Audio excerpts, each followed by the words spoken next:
C'est un tout autre patrimoine dont il est question à présent en Haute-Marne. Colombey, les deux églises, la demeure du général de Gaulle. Le département a repris le lieu en gestion après le retrait de la Fondation de Gaulle et beaucoup s'interrogent. La famille, encore propriétaire, pourrait-elle vendre ce lieu ?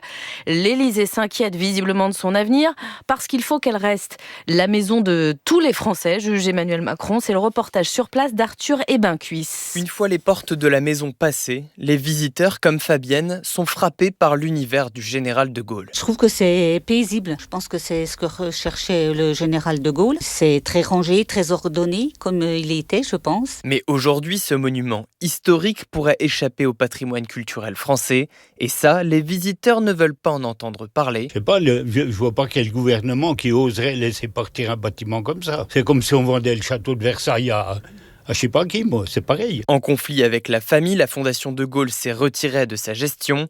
Et si le département de la Haute-Marne a pris le relais, un sujet occupe tous les esprits, la vente. Pascal Babouot, maire de Colombey. Il ne faudrait pas que les enfants cèdent aux sirènes des grands manias financiers qu'on pourrait trouver dans le monde entier. Demain, un Chinois ou un Qatari qui met des dizaines de millions d'euros, qu'est-ce que vous voulez faire ? Une crainte née de la proximité entre Pierre, l'un des 4 héritiers, et la Russie de Vladimir Poutine, d'autant que ce dernier a récemment racheté les parts de l'un de ses frères. Si la boisserie quitte le patrimoine national ou familial, ou les deux d'un coup, pour moi c'est un crève-cœur. Et c'est bafouer l'image de son grand-père. Un scénario catastrophe qui devrait être évité.